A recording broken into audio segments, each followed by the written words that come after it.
Hello, আসসালামু আলাইকুম everyone. আশা করি সবাই ভালো আছেন। তো আজকে খুব সহজ নিয়ে আমি একটি কেকের রেসিপি আপনাদের সাথে শেয়ার করব। এটা হচ্ছে পাউন্ড কেক। তো চলুন রেসিপিটি শেয়ার করি। ফার্স্টে আমি 3টা ডিম ভেঙে নিচ্ছিলাম। অ্যান্ড 3টা ডিম ভাঙার পর সাদা অংশটা এবং হলুদ কালারের কুসুমটা আমরা আলাদা করে নিব। এটা আলাদা আলাদা বলে নিয়ে নিয়েছি। হচ্ছে আমরা সাদা অংশটা বিট করব আইসিং সুগার দিয়ে। প্রথমে অল্প একটু বিট করে নিলাম, দেন হচ্ছে আইসিং সুগারটা দিব। দেওয়ার পর আবার বিট করব। কেকের মেইন হচ্ছে পার্ট হচ্ছে বিট করা। আপনি যত ভালো করে বিট করবেন আপনার কেক তত ভালো হবে। সো আইসিং সুগার দিয়ে আমরা আবারও বিট করে নিচ্ছি অনেক ভালো মতো। তো বিট করা হয়ে গেলে এখানে আরও একটু বেশি করে দিয়ে দিচ্ছি। আমাদের 2টা মোল্ডে যাবে কেক, সো বেশি করে আমাদের আইসিং সুগারটা লাগবে।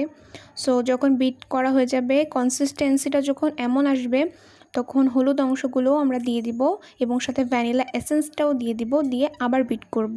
অনেকক্ষণ ধরে বিট করতে হবে, মিক্সটা সবথেকে ভালো মতন করতে হয়।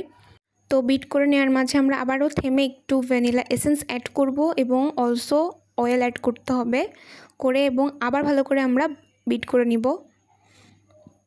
তো আমাদের বিট করা প্রায় শেষের পথে। তো বিট করা হয়ে গেছে এবং আমরা এটাকে ভালো করে ক্লিন করে নিচ্ছি। এখন আমরা সব কিছু আস্তে আস্তে ইনগ্রেডিয়েন্টসগুলো দিয়ে দেব। যেমন হচ্ছে ময়দা দেওয়ার পর আমরা হচ্ছে দিয়ে দেব baking soda, then baking powder, cornflour and অল্প একটু সামান্য পরিমাণে লবণ এবং গুঁড়ো দুধ দিয়ে দিয়েছি আমরা এর ভিতরে। দেওয়ার পর এটাতে আমরা সব কিছু একসাথে করে মিক্স করবো। আর মিক্সটা হচ্ছে ইম্পর্ট্যান্ট একটা থিংস। তো মিক্সটা অনেক ভালো মতন করতে হবে আমাদেরকে। এখানে কেক বানানোর সবথেকে মূল ইম্পর্ট্যান্ট একটা বিষয়, সেটা হচ্ছে মিক্স অ্যান্ড বিট। তো তার আগে আমরা মাইক্রোওয়েভের টাইমারটা সেট করে দিয়ে এসেছি আগে থেকে গরম হওয়ার জন্য। আগে থেকে মাইক্রোওয়েভটাকে আমরা একটু গরম করতে দিয়ে এসেছি। দেন আমরা আবারও এসে ভালো মতন মিক্স করতেছি যাতে ভালো মতন টেক্সচারটা হয়। টেক্সচারটা অনেক ভালো করে করতে হবে যাতে আমাদের কেকটা অনেক বেশি ভালো হয় এবং সফট হয়। তো অনেকক্ষণ ধরে এটাকে মিক্স করে নিচ্ছি। মিক্সটা করে নেওয়ার পর আমরা একটা মোলে হচ্ছে এখন অয়েল দিয়ে দিব।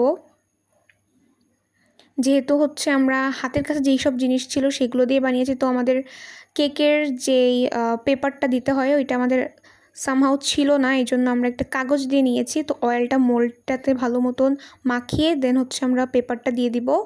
দেওয়ার পর এবং আমরা এরপর দিয়ে দিব আমাদের কেকের টেক্সচার। এত সুন্দর হয়েছে, এটা পারফেক্টলি হয়েছে, একদম কনসিস্টেন্সিটা অ্যামেজিংভাবে হয়েছে।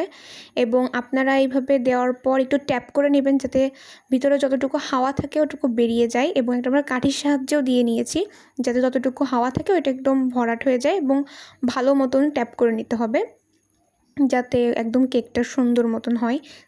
এবং আমরা আরেকটা মোল্ডেও নিয়ে নিয়েছি আমাদের যতটুকু ছিল কেকের ব্যাটার। সো আরেকটাতেও আমরা দিয়ে দিয়েছি। দিয়ে এটাও ভালো মতন ট্যাপ করে নিব। দেওয়ার পর মাইক্রোওয়েভটা আমাদের গরম হয়ে গেছে এবং দিয়ে দিব এটাকে দিয়ে দিয়েছি 15 বা 16 মিনিটসের জন্য। যে দিয়ে দিয়েছি এবং হচ্ছে এটা, and this is the result. এত সুন্দর ফুলেছিল কেকটা অ্যান্ড এত সুন্দর সফট হয়েছিল আর খেতেও খুব মজা হয়েছিল। আমাদের নাটস দেওয়ার কথা ছিল বাট আমরা এটা দিতে ভুলে যাই। তো আপনারা চাইলে নাটস কিন্তু দিয়ে দিতে পারেন। অ্যান্ড আসলেই কেকটা অনেক বেশি সফট হয়েছিল, আমি কেটে দেখিয়ে দিচ্ছি। অ্যান্ড খাইতেও অনেক বেশি মজা হয়েছিল। সিরিয়াসলি আমরা বানিয়েছি বলে বলছি না, আসলে মজা হয়েছিল। আপনারা সহজ উপায়ে কেকটা বানিয়ে দেখতে পারেন, অ্যাকচুয়ালি অনেক মজা হয়েছিল। আল্লাহ হাফেজ।